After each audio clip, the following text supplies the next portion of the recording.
In this series of lectures, we would like to discuss the law of insolvency. So, as regarding law of insolvency, first we want to discuss about the very introduction in relation to law of insolvency. So, what exactly insolvency here in regards to the person? If any person due to misfortune or bad luck is not successful in business and is unable to meet his financial obligations, then he is allowed to start his life afresh by the laws of insolvency. All his property legally vests in the hands of the receiver or the assignee who realizes it and distributes the proceeds amongst the creditors of the businessman. In this way, his creditors do not harass him and they get their money proportionately. On the other hand, the businessman can start his life afresh. The creditors need not file civil suits for the recovery of their money due to from the debtor. They need not fight with each other or collude with the debtor for the realization of their debts.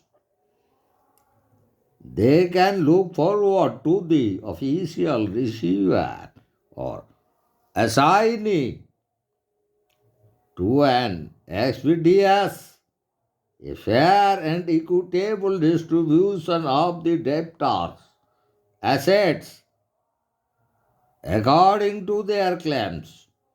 The facility for saving the debtor is available in the law of insolvency only if the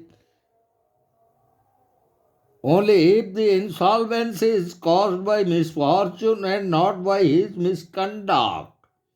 In this way, the insolvency laws help the debtor and his creditors in particular and the society in general. So from the very introduction in relation to law of insolvency, one thing we derived that if the very insolvency is caused due to misfortune, then the law would apply, but not if the debtor committed insolvency by his misconduct.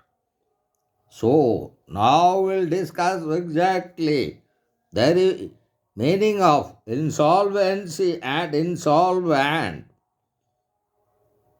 As already we have discussed regarding the introduction, certain acts were enacted, and those acts we would like to discuss. In brief, the Presidency Towns Insolvency Act 1909 and the Provincial Towns Insolvency Act 1920. Where exactly there is no definition of the terms, what exactly insolvency means and who is an insolvent. The English law uses the term bankruptcy instead of insolvency, and in regards to insolvent, the English law use the term bankrupt. So, insolvency may be defined as a proceeding by which the state takes possession of the property of a debtor who cannot pay his debts or discharge his liabilities, and such property is realized and distributed equitably amongst his creditors. The state does it through an officer appointed specially for that purpose. Such an officer is known as the official assignee, as provided under the Presidency Towns Insolvency Act of 1909. The insolvency proceedings may be entitled and may be initiated by any of the creditors of the debtor or by the debtor himself. An insolvent may be defined as a person against whom an order of adjudication is passed by the insolvency courts. So now we'll discuss the very object of the act and law of insolvency.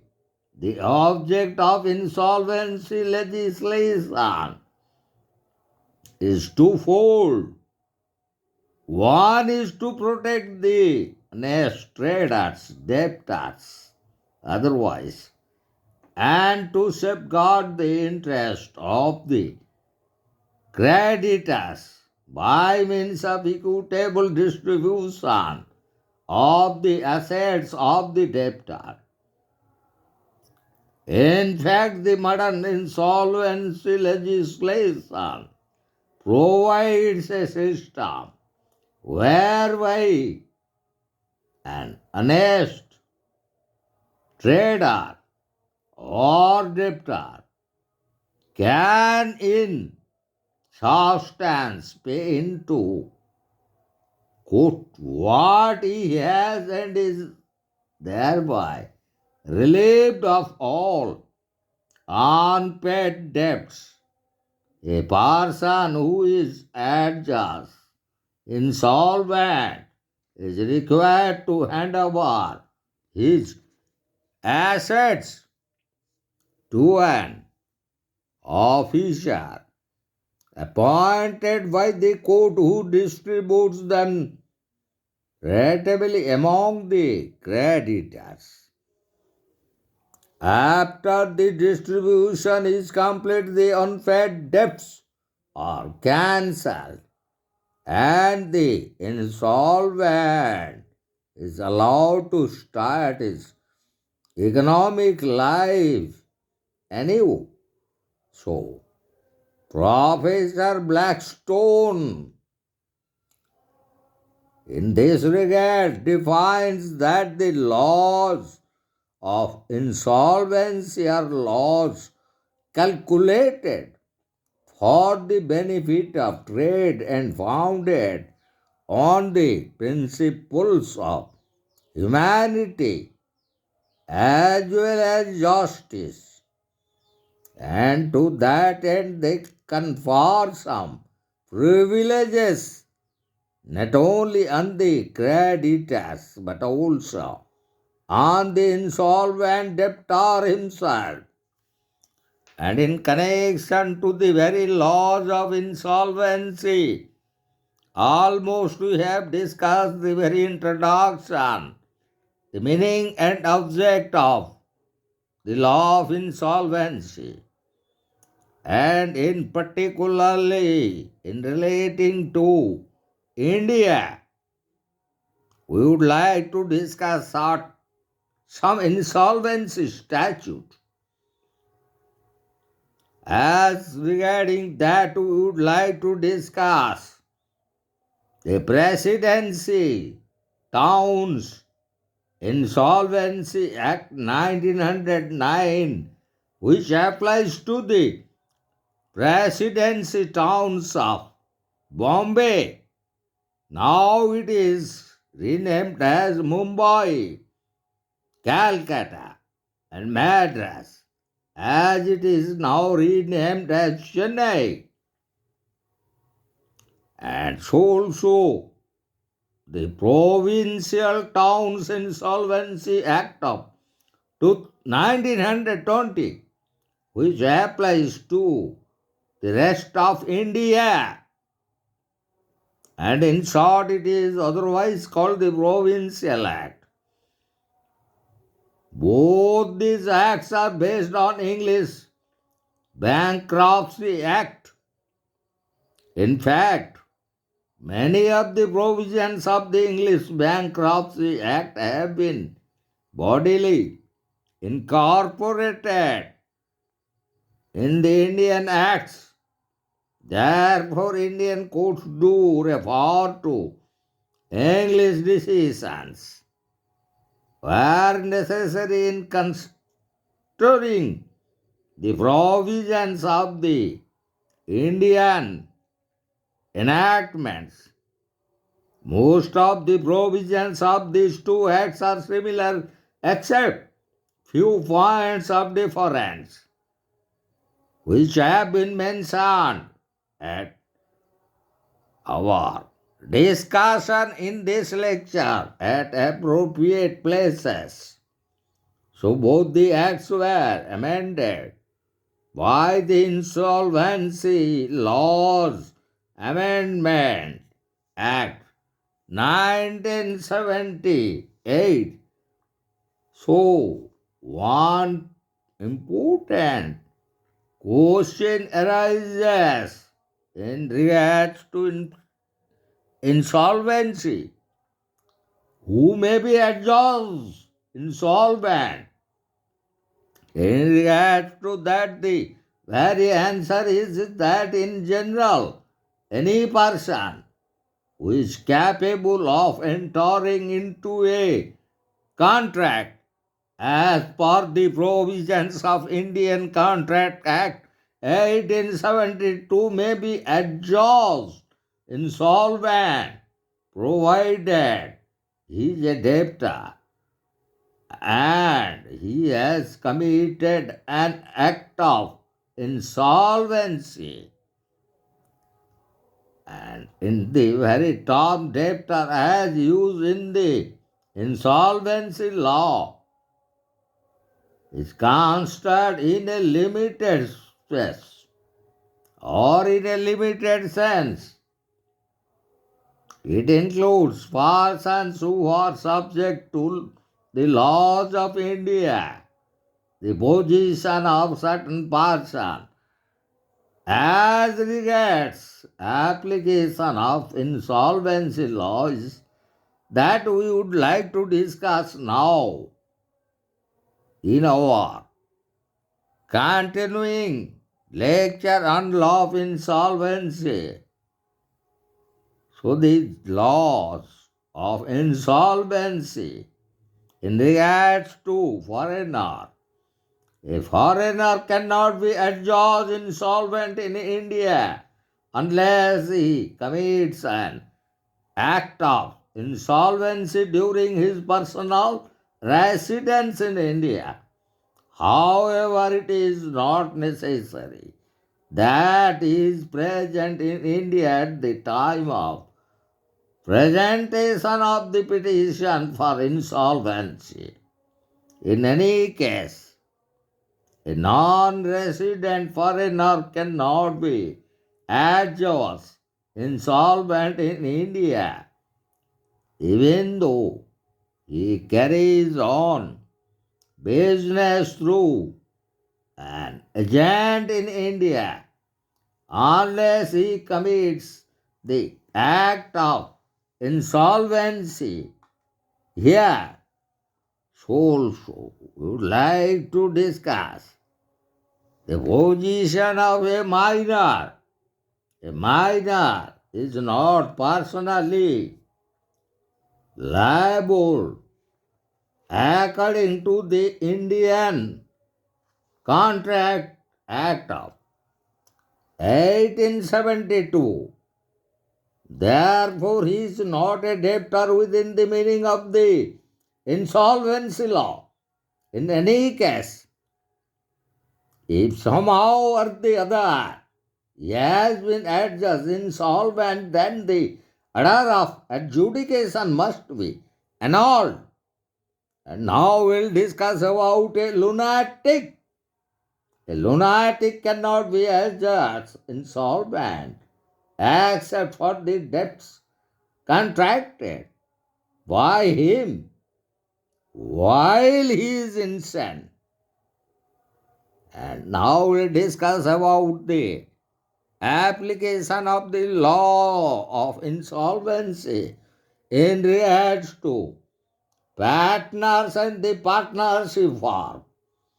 The liability of the partners of a firm for its debt is joint and several.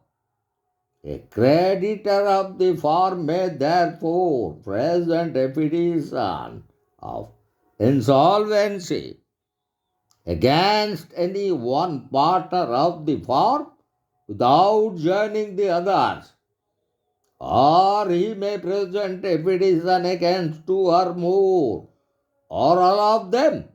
However, the partner of partners against whom petition is filed must have committed an act of insolvency.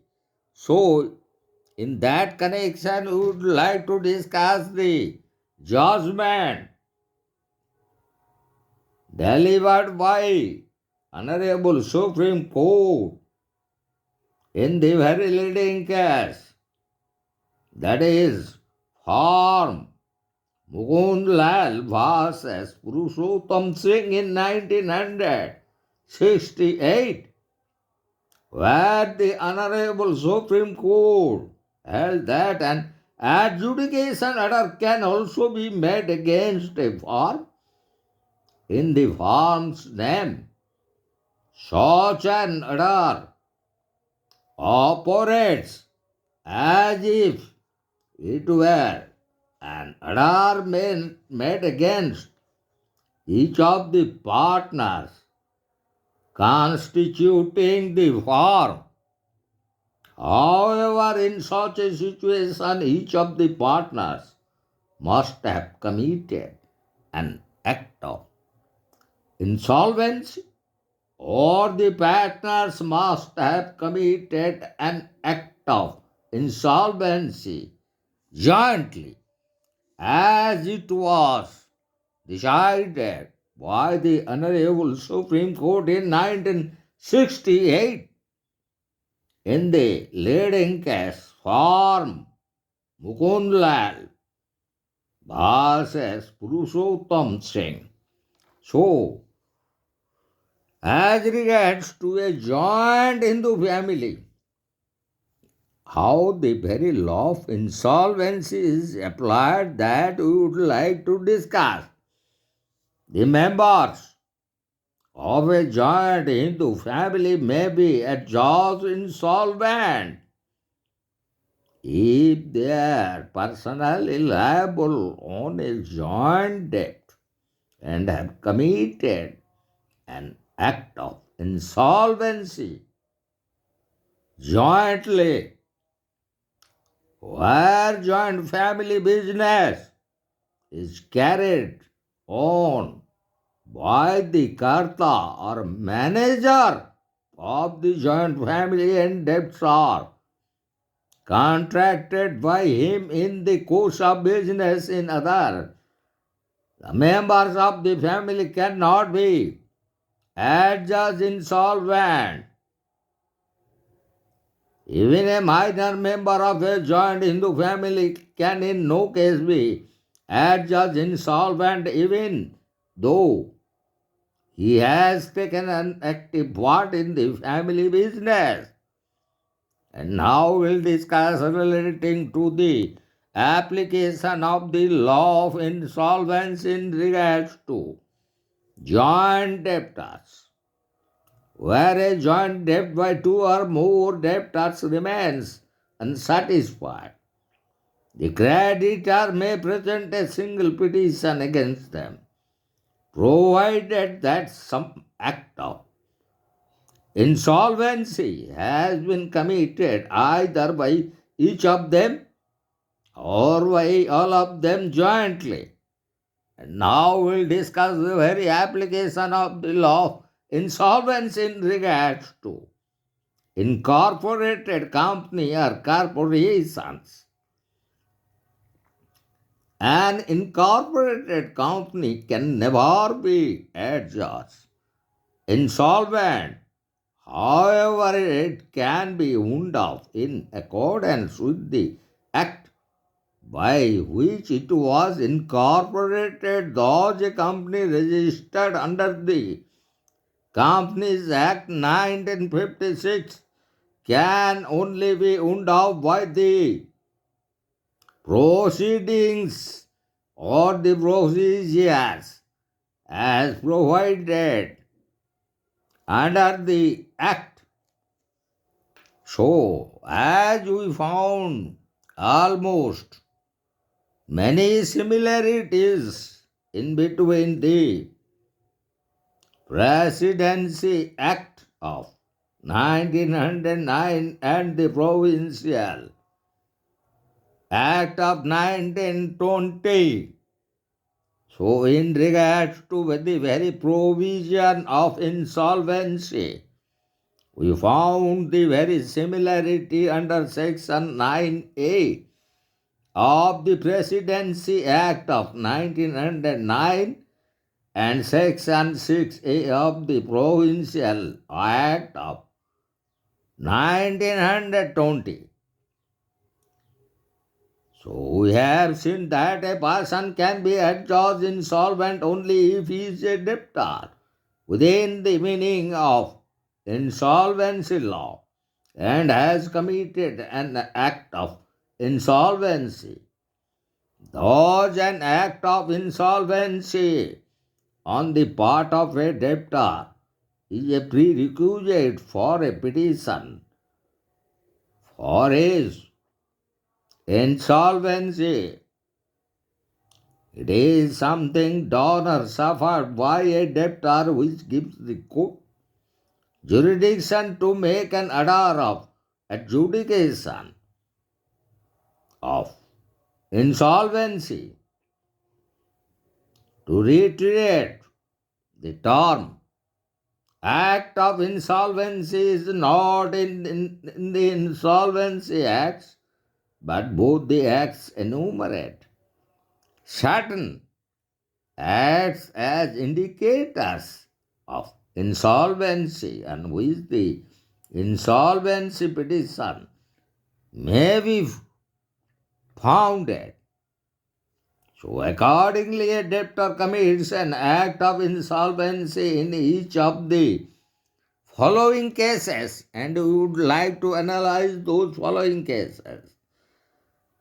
So, the first one is that if in India or elsewhere the debtor makes a transfer of all or substantially all his property to a third person for the benefit of his creditors generally.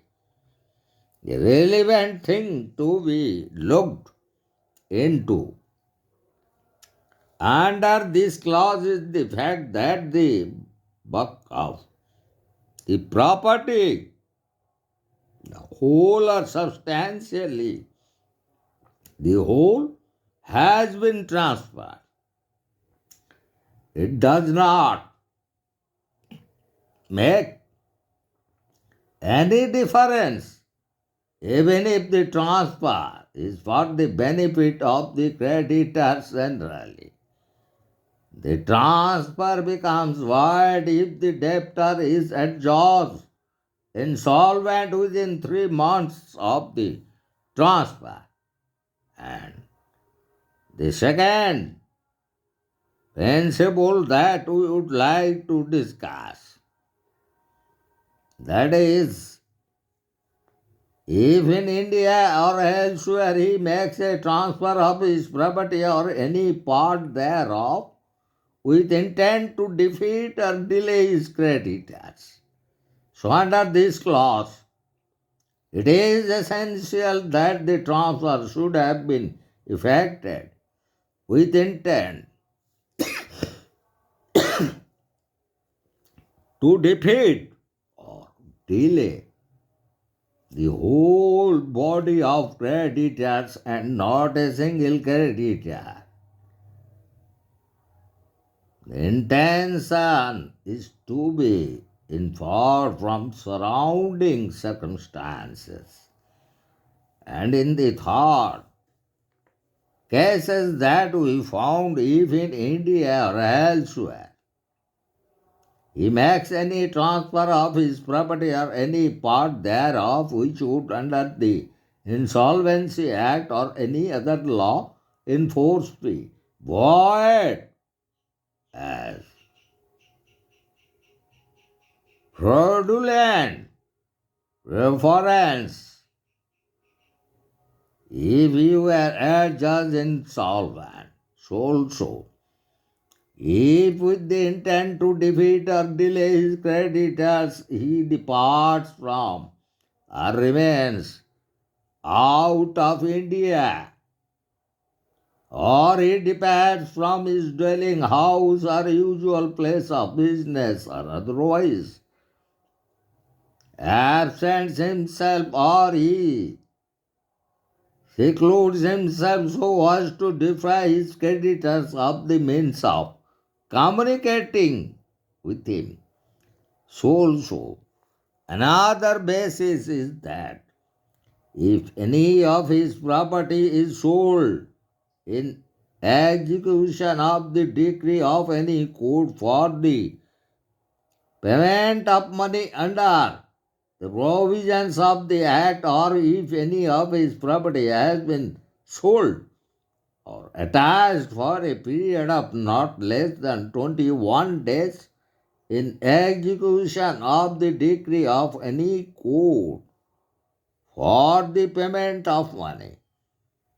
So also if the debtor files a petition to be adjudged an insolvent, or if he gives a notice to any of his creditors that he has suspended or is about to suspend payment of his debts, and also if he is imprisoned in the execution of the decree of any court for the payment of money, and also if after a creditor has served an insolvency notice in respect of any decree or order for payment of money, he does not within the period specified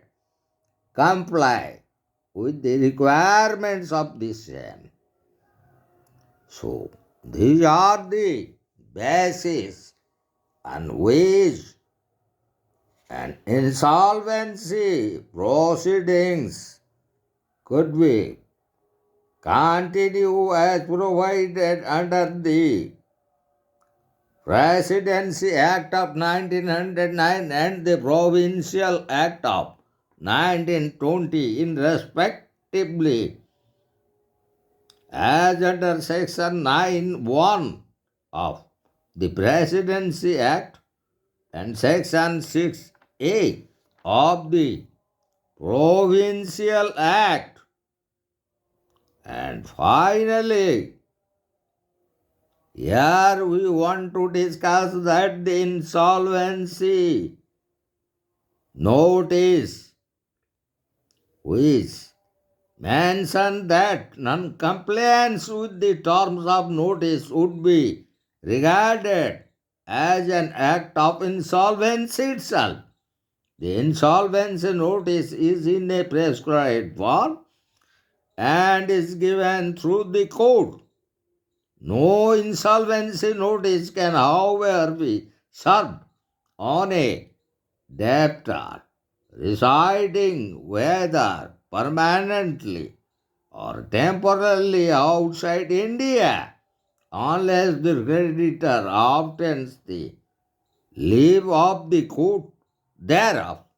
So, in this series of lectures, in regards to law of insolvency, we have discussed the very introduction relating to insolvency and the very meaning of insolvency, the insolvent, and how it is being provided under English law as bankruptcy and bankrupt. So the very object of the law of insolvency. And to some extent we have discussed laws relating to those acts, the Presidency Towns Insolvency Act of 1909 and the Provincial Towns Insolvency Act of 1920. And in our upcoming lecture, we would like to discuss those procedures involved in regards to insolvency. So, that we would like to discuss in our upcoming lecture series on the law of insolvency.